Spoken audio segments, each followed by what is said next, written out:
Greetings, esteemed constellations. Picking up where we left off with A New Life 1.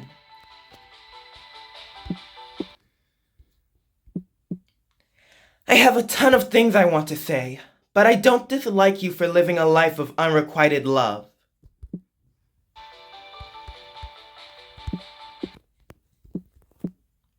Ame no Uzume begins to explain to the rabbit beast man she called Tuarshin what happened here.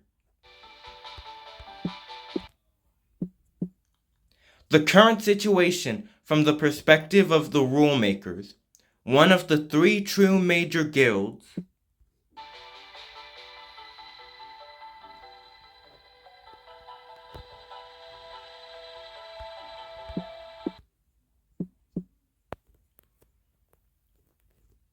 First, let's look at the most important thing in this Tokyo game: numbers.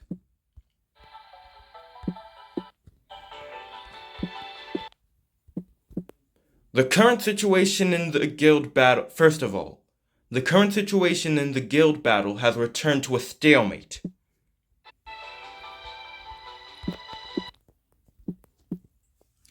One of the rulemaker's executives, Horace, Aru's world representative, spoke up.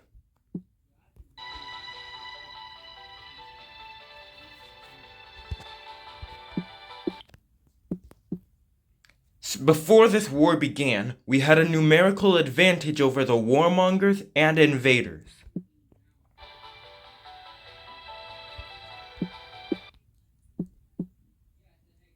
However, Michael and Amaterasu, now that both Michael and Amaterasu have retired, the situation has changed dramatically.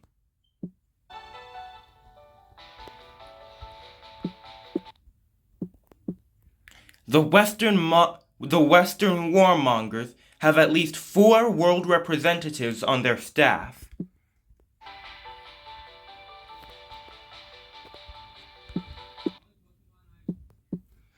If we add Baylor, Tiernanog's world representative, there are 5 of them, but he was imprisoned in the previous loop.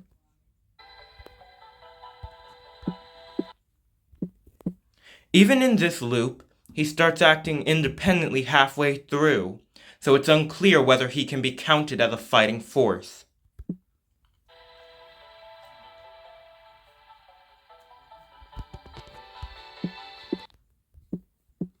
On the other hand, the invaders of the South currently have at least 2 world representatives on their roster.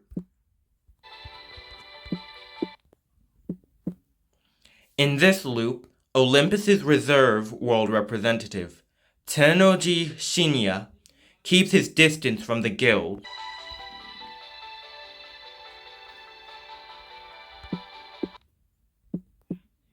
And we, the East, the Rollmakers, are numerically 5 world representatives, but first, Utopia's world representative should no longer count as a player.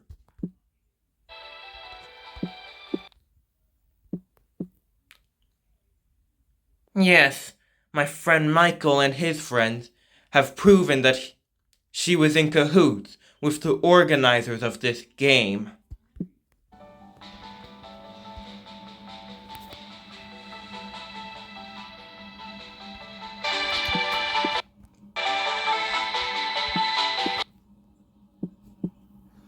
Yes, Carpacor. At the very least, I think there are doubts about the fairness of the game being run.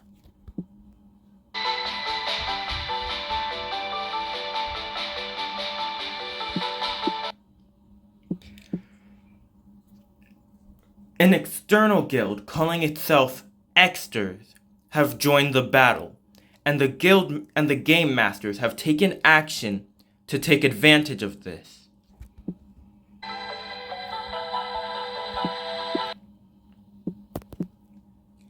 We have the right to summon them to court and have them explain themselves.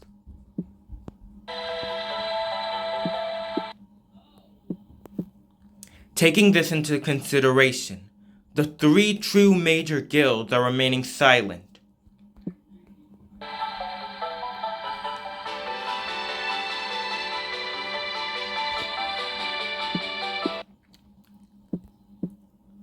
I see.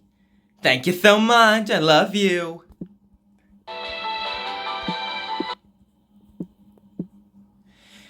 Hey, Tuwarshen. Anna, what are you going to do now?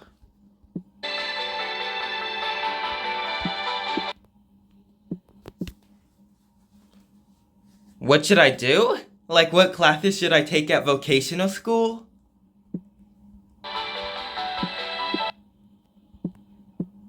No, don't listen to that. I'm asking about guild battles and stuff like that.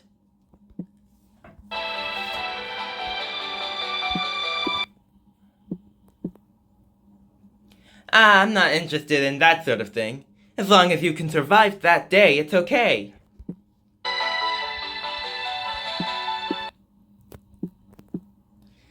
Well then, why did you ask?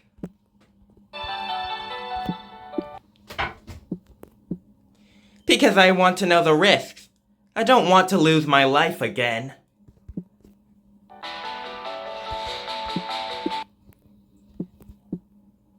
Well, it looks like there won't be any major battles for a while, so I guess that's a relief.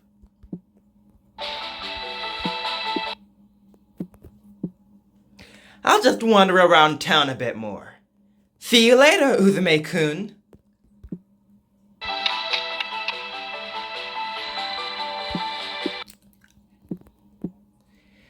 Wait a minute! Wait a moment then, Tuwarshen.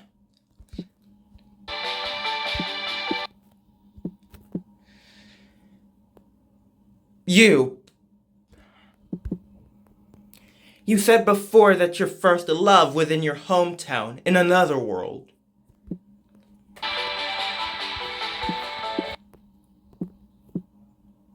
Even if it meant losing your life, he was someone you cared about, right?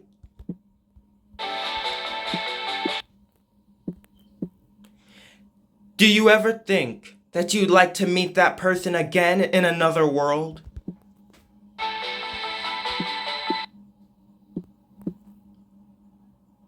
I don't think so, because we live in different worlds.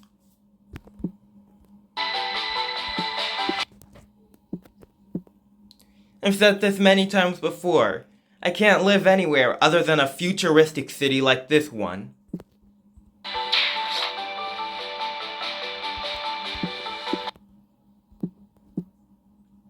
With that, Tuwarshen jumped from the top of the building again and left.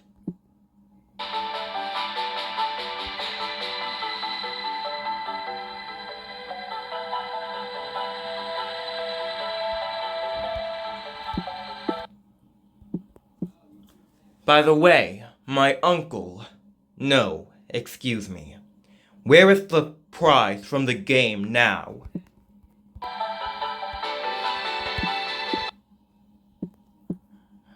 It seems he has returned to his base in Shinjuku, along with his revived guild members.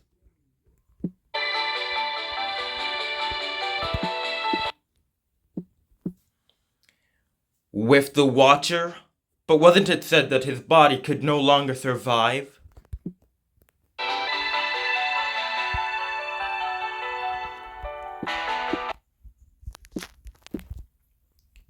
That Solomon that ended abnormally in Yurakucho.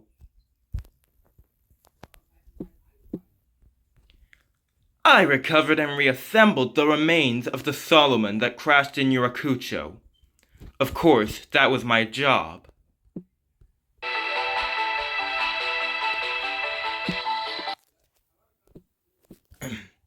In other words, Solomon perished, but those Watchers were kept away from death.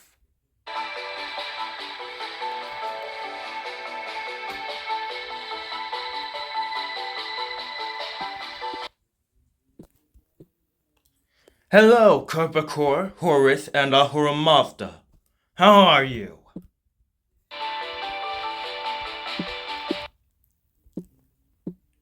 Onyankopon! How dare you stand before us with such a shameless face?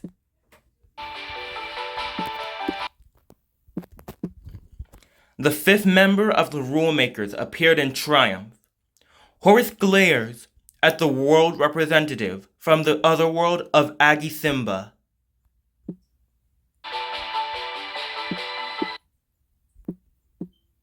Until recently, they had formed the largest faction in the East, together with Michael and Amaterasu, and had been keeping them in check.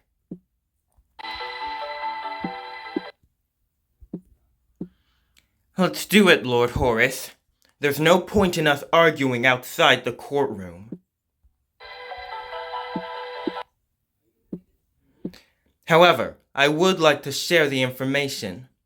Onyankopon-sama, to what extent were you a guru?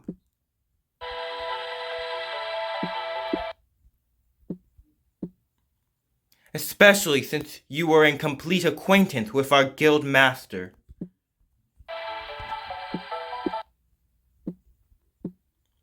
Ahura Mazda asks about their guild master, a girl named Curran, and the robots.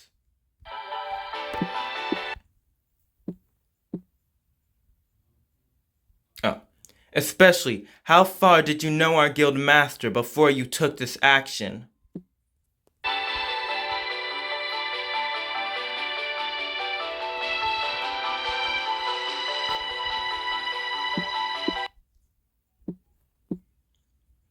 Did you ask how far it got? There's no way it would have worked, Ahura Mazda.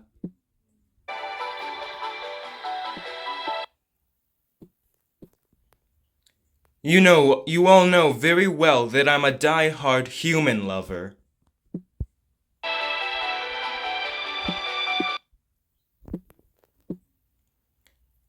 That child is not half human. Your weight isn't quite enough to please me. My position was simply one in which my interests coincided with that of Michael and Amaterasu.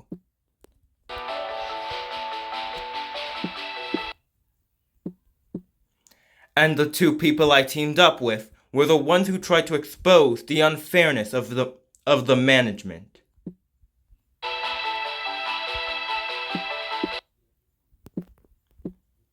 When I tried to expose the current system, it all started when I tried to expose the current system utopia and those kids as being in cahoots.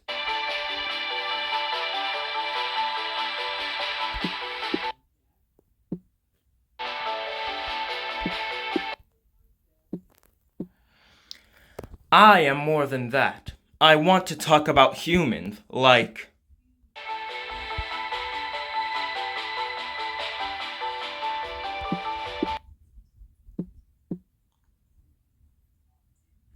I became half of those geniuses. How about a story about the human Kiyoma Mononobe?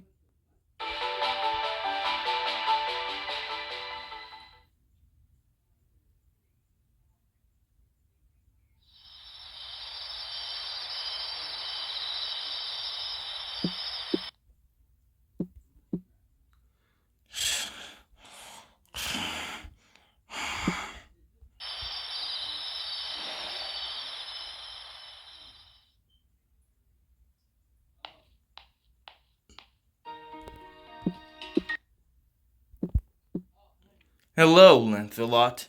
Is it okay to wake up already?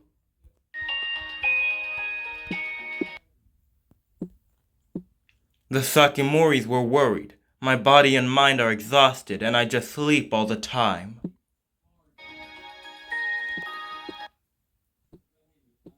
Mr. Mononobe!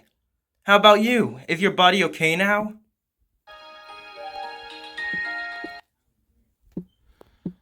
Oh, I wonder. This body is better than I thought.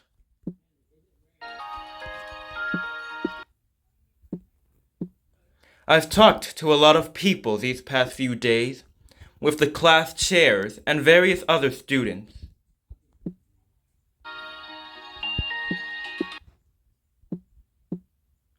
What about Professor Jin and Professor Triton?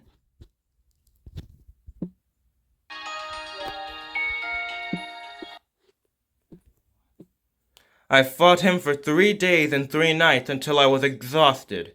Both of them are currently in the duty room, sleeping soundly and snoring happily.